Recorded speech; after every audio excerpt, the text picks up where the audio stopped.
Fala galerinha, beleza? Professor Paulo de Química, vamos nos ver muitas vezes porque são aulas aí bem estruturadas, bem caracterizadas para que você possa aí realizar um ótimo Enem, beleza?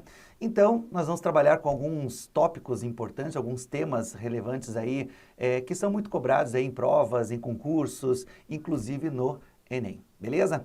Então seja bem-vindo, espero que você associe as coisas relacionadas ao seu dia a dia, que eu acho que isso é muito importante para você ter todas as características importantes aí e resolver a prova com grandes louvores, beleza? Eu sei que muita gente às vezes não gosta da química, não gosta da física, não gosta da história, sei lá, vários tópicos aí que às vezes travam na hora de rever. Mas essa é uma aula diferenciada, Você pode aí clicar no botãozinho e voltar. Não entendeu? Busque informações, Traga para nós aí algumas informações, algumas dúvidas. Acho que sempre é muito bem pertinente isso para que você possa aí, fazer a prova com grande gabarito e acessar a tão sonhada universidade que você pretende aí. Beleza?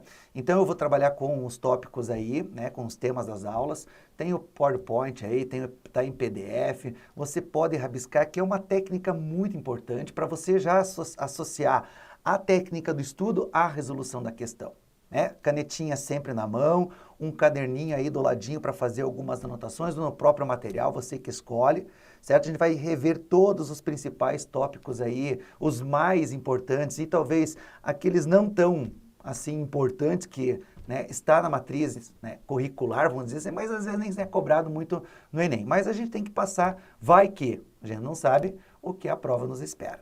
Beleza? Então, vou trabalhar com modelos, tabela periódica, separação de misturas, vamos buscar algumas coisas aí referente ao tema global, que é a parte sobre efeito estufa, aquecimento global, chuva ácida, e tentar relacionar todos esses tópicos em determinadas aulas. Beleza? Espero que você associe sempre a química, a física, a biologia, que são tópicos extremamente importantes aqui, que fazem parte das ciências da natureza, ou tópicos específicos da química, da física, da matemática, da história e assim por diante. Beleza?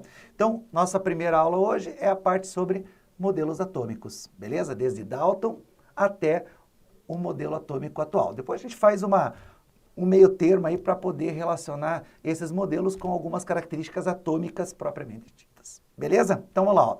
A primeira caracterização que você pode perceber aí é a construção do modelo. É a parte que você vai sair de uma característica de um modelo banal, já, que é o modelo atômico de Dalton, muito importante.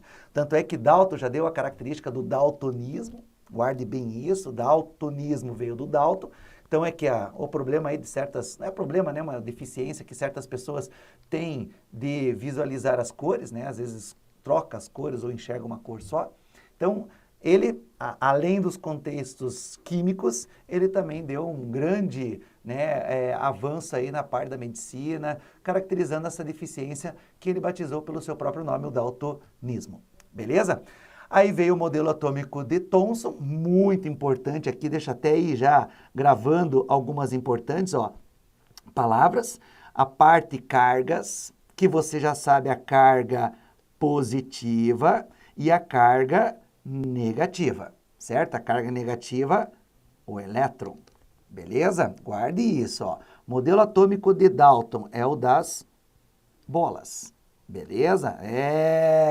Tem gente que já fica pensando nada de besteira, aqui é bolas, bola de bilhar, sinuquinha, encaçapar as bolas, Você sabe muito bem, ela é uma esfera, ela é maciça, associa as coisas, é muito melhor. Beleza? Então, já gravou o modelo atômico de Dalton, bola de bilhar. Beleza? Que é o que foi representado realmente, certo? Então, imagina, ela fecha os olhinhos, bola de bilhar, sinuca, sei lá, qualquer outro nome que você tem aí na sua cidade, mas imagine ela como uma esfera e maciça. Acabou, certo? A única diferenciação de Dalton era a cor, era o tamanho, certo? E ele associava essa cor e esse tamanho, a parte estrutural dela para cada elemento químico. Beleza? Aí veio o modelo atômico de Rutherford, duas palavras-chave aqui, o núcleo e a eletrosfera. Ó, a eletrosfera, você já sabe que a eletrosfera vai ter carga negativa e o núcleo vai ter carga positiva. Por isso que ele conseguiu diferenciar as cargas no átomo. Eles já conheciam as cargas, tá, galera? Já sabia. Carga positiva, carga negativa, a matéria, né? O pessoal da física aí, o pessoal vai pegar e atritar um bastão, certo? E vai colar. Ele vai grudar. Oh, mágica! Não! O assentamento das cargas, a disposição das cargas, beleza? Carga positiva, carga... então a matéria já é dotada de carga. Só que eles estavam estudando a intimidade da matéria, ou seja, o átomo, ok?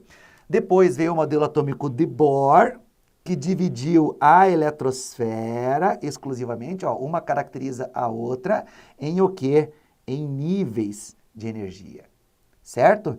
E o modelo atômico atual é o modelo das nuvens eletrônicas, os orbitais. Até eu vou escrever aqui, ó, orbital. Depois a gente, em cada tópico, relaciona cada uma dessas evidências aí. Então, essa primeira tela aí é uma tela de resumo, certo? Então, já grava ela, as bolas, as cargas, as duas palavrinhas núcleo e eletrosfera, a eletrosfera sendo dividida em níveis de energia, K, L, M, N, O, P, Q e assim por diante, certo? E a última, que é uma mais atual, que é o modelo atômico orbital, tal do Schrödinger, onde que nós temos as nuvens eletrônicas, os orbitais S, P, D, F, junto com esses subníveis S, P, D, F, às vezes o aluno até se confunde. Mas aí a gente vai trabalhar em cada tópico essas particularidades aqui. Essa primeira aula, uma aula geral de modelos, e depois a gente faz aí uma subdivisão desses modelos com isótopos, isóbaros, distribuição eletrônica, cátion, ânion, e assim vai. Legal? Beleza? Estão anotando? Estão descrevendo tudo que eu estou falando aqui? Tem que ter aí organização, tem que ter aí um critério para que você possa aí juntar todas as palavrinhas e bolar um raciocínio para que você possa usar aí no dia da sua prova. Legal? Beleza? Então vamos lá, ó. Primeiramente vamos falar sobre o modelo atômico de Dalton, né? Como eu já falei para vocês, lembra das bolas? Até eu vou colocar aqui rapidamente, ó, certo? A bola, beleza? Então são formados por partículas minúsculas, esféricas, maciças e segundo o Dalton, que veio lá de outros filósofos gregos, o tal de Leucipo e Demócrito, sei lá, 400 e poucos anos antes de Cristo, fica decorando história aí, a data, né? Deixa para o pessoal da história, talvez eles comentem alguma coisa. Não cai, né? Cai apenas a especificação do modelo. Dalton, bolas, grave isso. Dalton, isso. Quem falou bolas já está com um pezinho na universidade.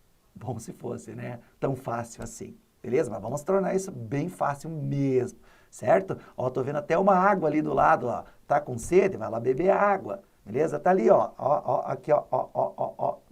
É bem difícil aqui, tá, pessoal? Ó, água. Beleza? H2O.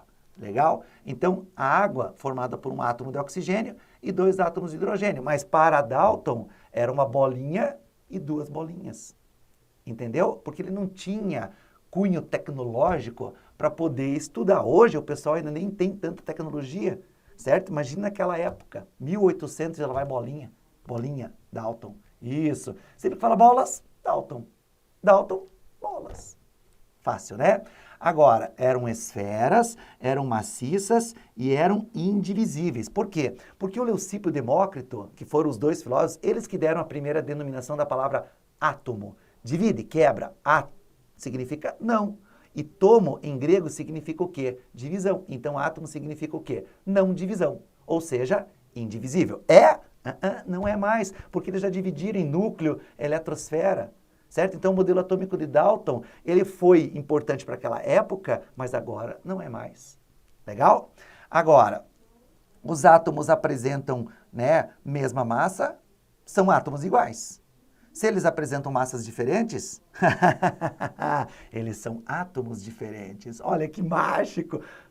Fácil, né? Átomos iguais, massas iguais. Átomos diferentes, massas diferentes. Básico, né? Legal, né?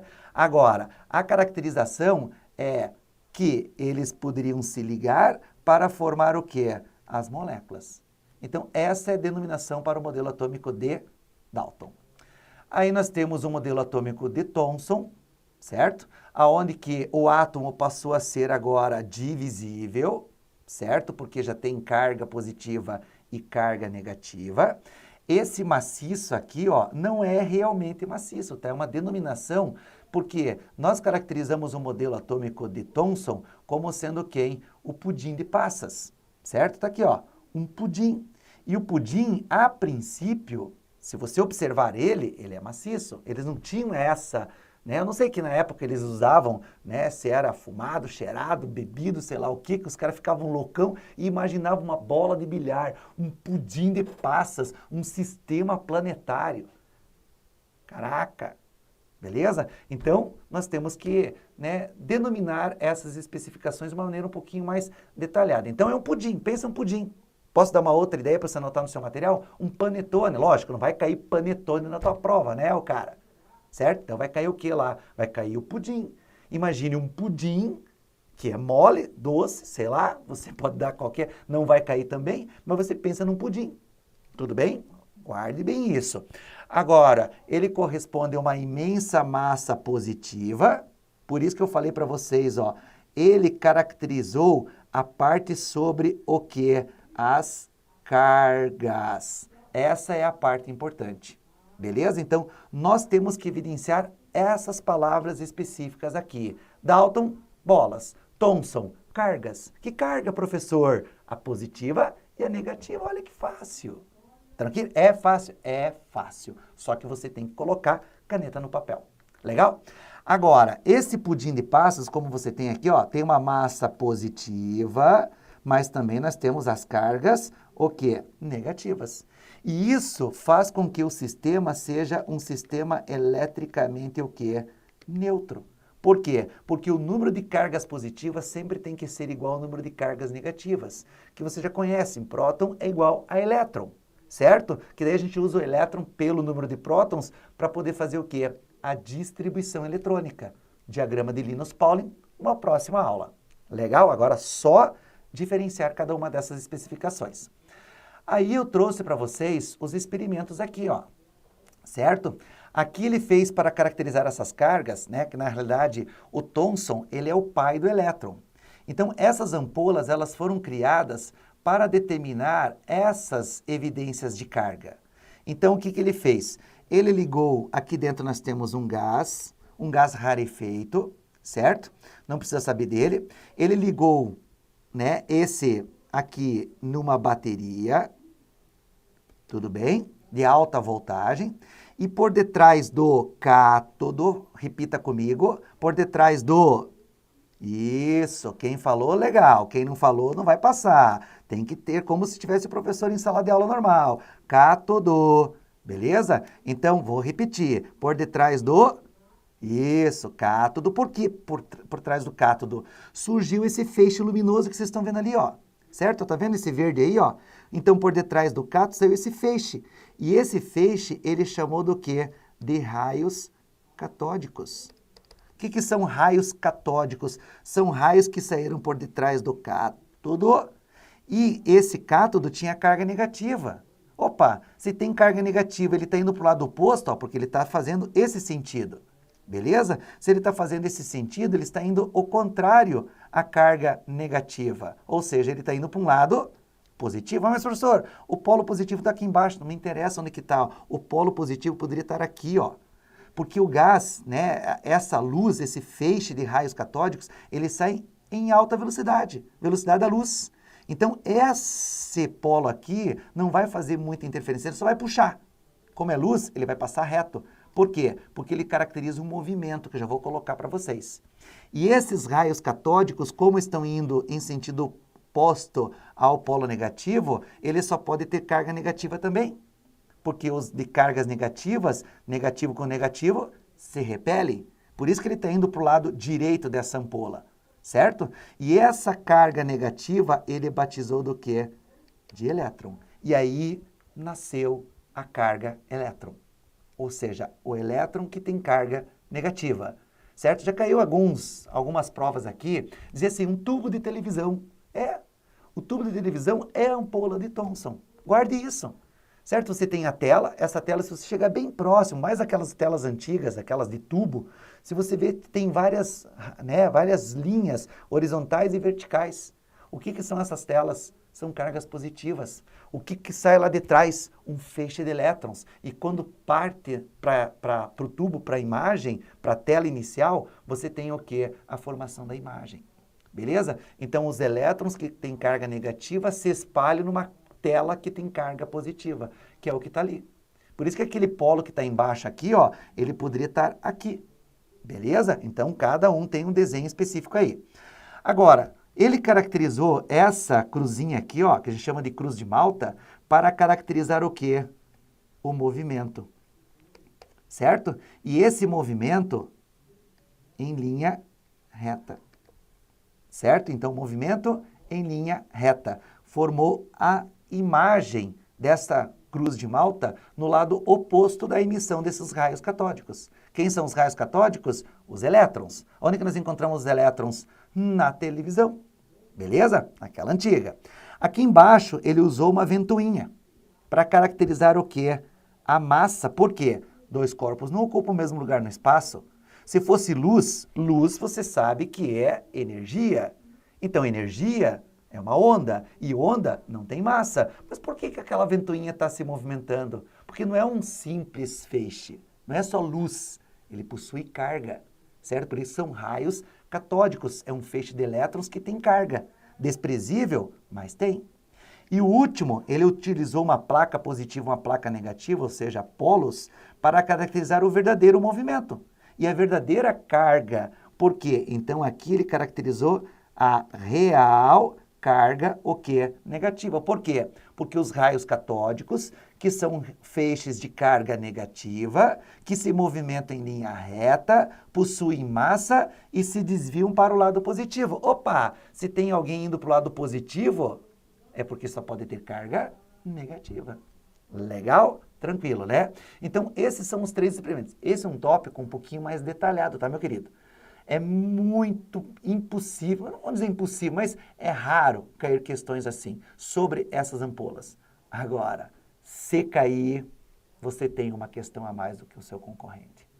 Isso que importa. A gente vai trabalhar alguns tópicos superficiais, mas vamos aprofundar em alguns outros tópicos aqui. O importante é Dalton bolas, Thomson cargas. Carga positiva, carga negativa. Qual que é a principal? A negativa. Ponto. Quem que é a negativa? Os elétrons. Acabou. Beleza? Quer aprofundar um pouco mais? Como que ele caracterizou a carga negativa? Através de ampolas. Que ampolas são essas? Carga negativa foi descoberta através de uma cruz de Malta, uma ventoinha e um campo elétrico. A ventoinha, massa, a cruz de Malta, o movimento retilíneo, certo? E a placa positiva e negativa, o campo elétrico, para caracterizar a verdadeira carga elétrica negativa do elétron. Legal? Aí veio o modelo atômico de Rutherford. O modelo atômico de Rutherford, como eu falei para vocês, ele está caracterizado por um experimento, certo? Que foi a divisão em núcleo e eletrosfera. E esse é um experimento muito importante. Esse experimento não cai, despenca. Despenca em qualquer prova, em qualquer vestibular, Enem, enfim. Pode ser que caia, pode ser que não caia, beleza? Agora, esse experimento, ele utilizou partícula alfa. Já vamos anotar aqui, ó. Depois a gente vai ver em radioatividade. A alfa possui carga positiva. Tá aqui, ó, bem especificado. Emitidos por um elemento químico radioativo, não precisa ser necessariamente o polônio. E bombardeou uma finíssima lâmina de ouro. Uma lâmina metálica, não precisa ser necessariamente ouro. O que ele observou? Aí que vem o contraditório. O que Thomson caracterizou? Um pudim. O que Rutherford veio na sequência? Opa, um pudim.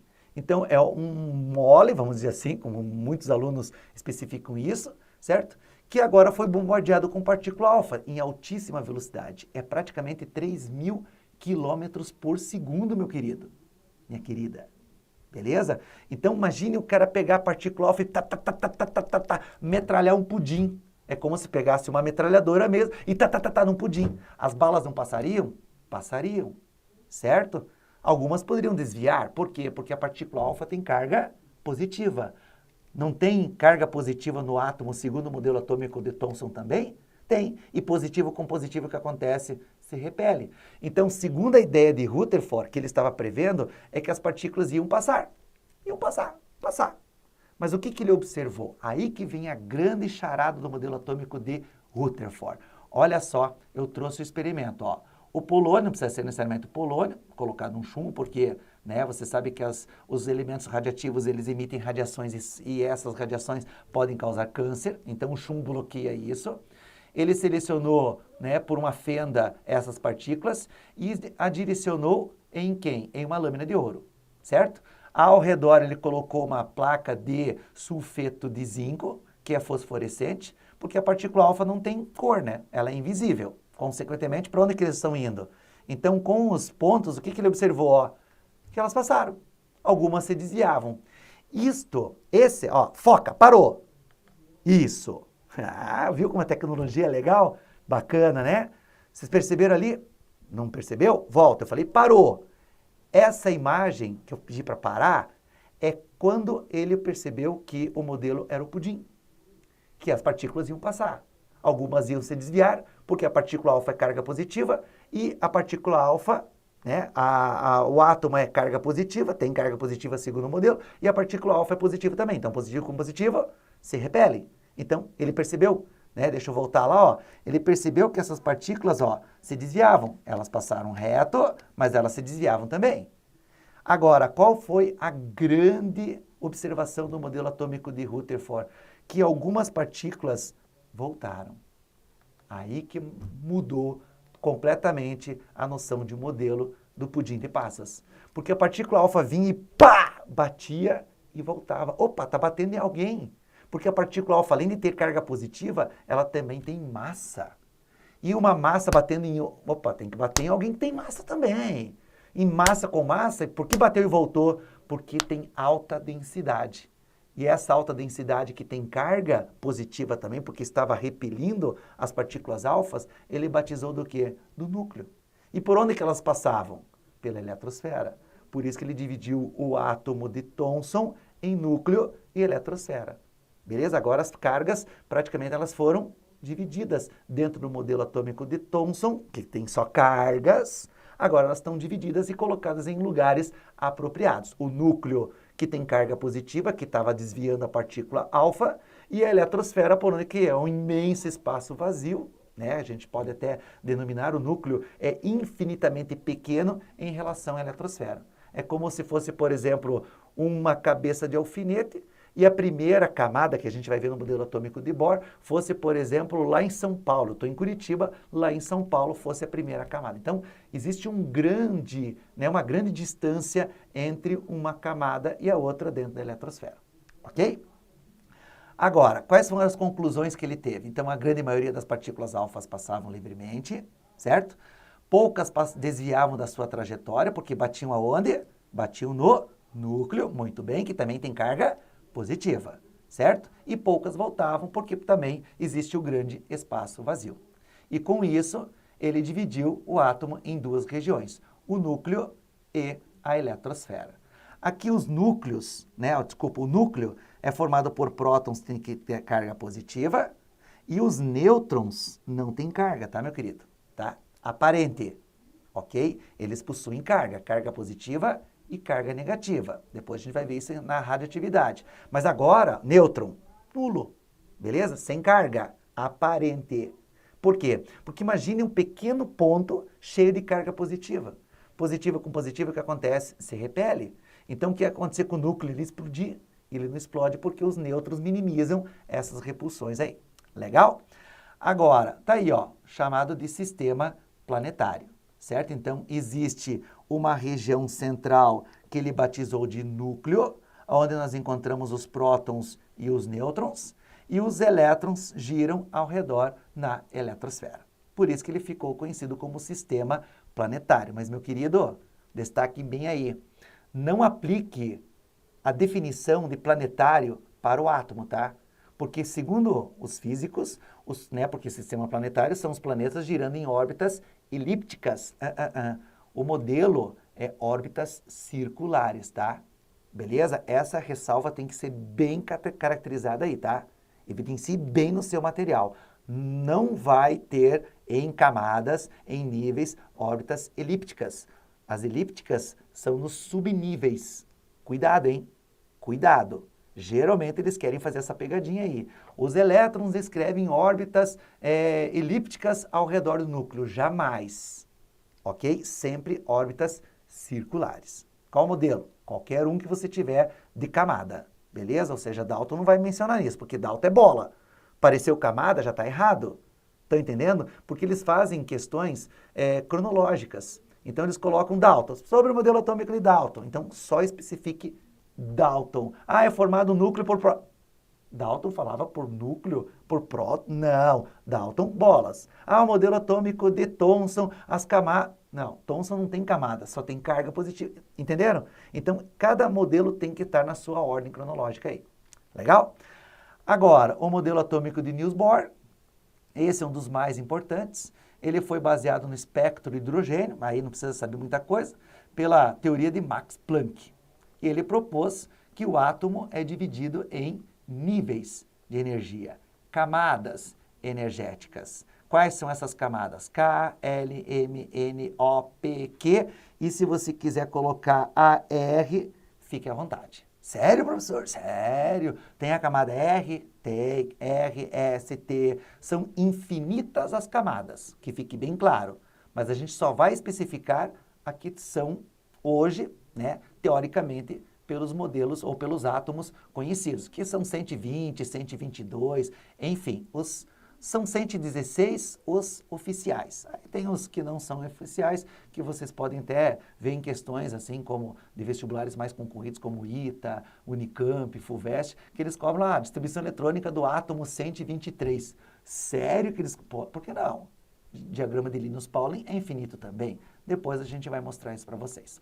Legal? Aonde que isso tem que estar bem claro, essa seta é bem importante aqui, aonde que a energia aumenta nesse sentido. Ou seja, aqui eu tenho a de menor energia e aqui, eu vou colocar assim, ó, a de menor energia e aqui eu tenho a de maior energia. Legal? Agora, no estudo do átomo não se aplica a física clássica, então aqui você deixa de trabalhar com a física clássica, por quê? Porque segundo o modelo atômico de Rutherford, o elétron é uma partícula em movimento ao redor do núcleo. E segundo a física clássica, toda partícula em movimento tende a perder energia. Consequentemente, em espiral, ela ia ser atraída pelo núcleo. E o núcleo ia desmoronar, a matéria... Beleza? Então, existem forças ocultas. O lado negro da força que mantém o elétron girando em órbitas ao redor desse núcleo. Legal? Que forças são essas? A mecânica quântica. Beleza? Ou a teoria quântica. Os elétrons giram ao redor do núcleo em órbitas circulares, estáveis, definidas, sem irradiar, ou seja, sem receber ou ganhar energia espontaneamente. Ele está girando. Tudo bem? Beleza? Agora, o grande problema, esses são os famosos postulados de Bohr, tá? Muito importante. O que são os postulados? O primeiro, os elétrons giram ao redor do núcleo em órbitas com energia fixa e determinada. Os elétrons giram sem absorver nem liberar energia e ele pode ter o quê? O salto quântico, certo? Ou seja, ele absorve energia, salta para um nível mais energético e ao retornar à sua camada de origem, ao seu nível de origem, ele libera a energia sob a forma de fóton, onda eletromagnética, porque vocês sabem que onda, olha a onda. O pessoal da física adora fazer isso, né? E as ondas estão diretamente ligadas com a frequência, com o comprimento de onda, que vai caracterizar o espectro que vocês vão ver lá na física, né? Infravermelho, ultravioleta, o espectro visível, vermelho, alaranjado, amarelo, verde, azul, anil e o violeta. Beleza? Que são as 7 cores que vocês conseguem visualizar lá no arco-íris. Legal? Agora, aí eu coloquei para vocês alguns saltos aqui, ó. Esse é para o átomo de hidrogênio. O hidrogênio só tem um elétron que está aqui. Então, ele especificou aqui 3 saltos, ó. Ele pode ir para a camada 2 e retornar. Quando ele retorna, ele emite a cor vermelha. Certo? Ele pode ir para a camada 3 e ao voltar, o que acontece? Libera a cor azul, certo? E ele pode ir para a camada 4 e, ao voltar, emitir o lilás, por exemplo. Beleza? Então, cada átomo tem a sua identidade de cor. Não existem dois átomos diferentes que vão emitir a mesma cor resultante. Por isso que o espectro do átomo pode ser evidenciado pela sua cor. Então, nós temos duas identidades, o número atômico e a cor. Beleza? Então, essas são algumas especificações aí para o modelo atômico, né, de Bohr.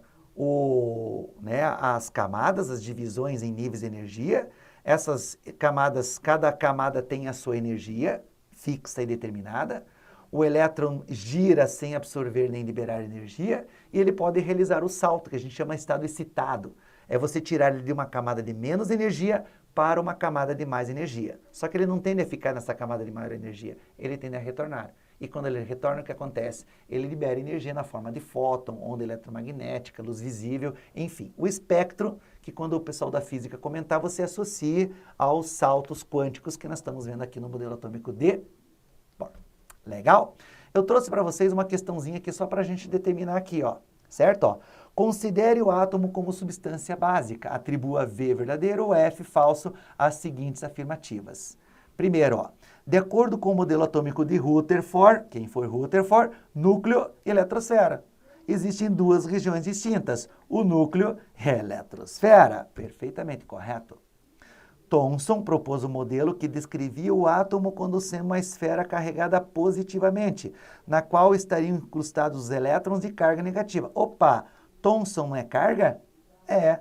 Carga positiva, carga negativa. Bom, só para vocês terem uma ideia, essa é uma questão que tem verdadeiro e falso. Ó. Pode ser que caia sem neném? Sei, acredito que não. Mas em alguns vestibulares, sim, ó. Então, ó, meu querido, minha querida, já começa com verdadeiro, porque essa foi falsa. Essa foi fácil, não falsa, né? Essa foi fácil. Então, ó, falso, falso. Meu querido, risca! Risca as alternativas que já estão completamente erradas. Facilita, no final, minha mãe mandou escolher. Não vai fazer isso porque você vai ter certeza no que está fazendo. Legal? Agora, vamos voltar lá, ó. Thomson propôs um modelo com átomo, uma esfera carregada positivamente, verdadeiro, na qual estariam incrustados o pudim, certo? Panetone, que eu falei para vocês. Existe a massa que é carregada positivamente e aquelas uvas cristalizadas seriam quem? Os elétrons que tinham carga negativa. Então, também, olha só, não soa legal? Cargas, Thomson, carga positiva e negativa. Não está escrito isso? Tá, então é verdadeiro. Não pense duas vezes. Legal? Agora vamos lá, ó. Verdadeiro, verdadeiro. Acabou. Olha como é fácil, meu querido. Mas vamos lá. No experimento orientado por Rutherford, o desvio das partículas alfas é resultado de sua aproximação com as cargas negativas presentes no Meu querido, núcleo, eu não falei que são os prótons e os nêutrons? Certo? E tem carga negativa? Não, a carga negativa está aonde? Na eletrosfera. Então, falso. Ao considerar as cargas das partículas básicas, prótons, elétrons e nêutrons, em um átomo neutro, o número de prótons deve... Não, o átomo neutro, o que eu falei para vocês? Que as cargas positivas deverão ser iguais às cargas negativas. Então, falso. Os átomos de um mesmo elemento químico devem apresentar o mesmo número atômico.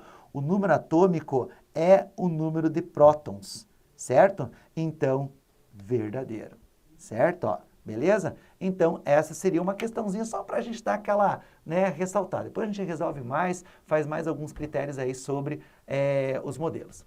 Essa aula foi um pouquinho mais compridinha, porque eu fiz um breve introdução do que a gente vai trabalhar, como proceder, mas eu vou estar enchendo o saco de vocês aula por aula. Encher o saco no bom sentido, porque, sério, é muito legal ver vocês mandando os e-mails para nós, falando assim, pô, professor, entrei na Universidade X, na Universidade Y, estou fazendo tal curso, olha que legal. E não foi um, dois, vários alunos, um monte de e-mails. Isso que é bacana. A gente está aqui se esforçando, você sabe que não é fácil vir aqui e olhar para essa maldita câmera aí da frente, sem ninguém. Que legal, professor, estamos entendendo. Eu não sei que você está entendendo, eu sei que você está, certo? Porque você está se esforçando e você vai alcançar o seu objetivo máximo, maior, que é a entrada na universidade. Legal? Eu fico por aqui, mas a gente volta a trabalhar mais alguns assuntos nas aulas aí pra frente. Beleza? Um grande abraço, bons estudos, caneta sempre na mão. Sugestão, super bond e cola. Não vai fazer isso, né, meu querido? Certo? Mas para não desgrudar, anote qualquer tópico, qualquer palavrinha que você não entenda, depois vai buscar em livros, internet, enfim, procure a gente, certo? Faça a sua pergunta e, enfim, vamos estudar juntos e juntos vamos chegar aí no nosso grande objetivo, no seu maior. Legal? Beleza? Fico por aqui na sequência, outras aulas aí. Um grande abraço!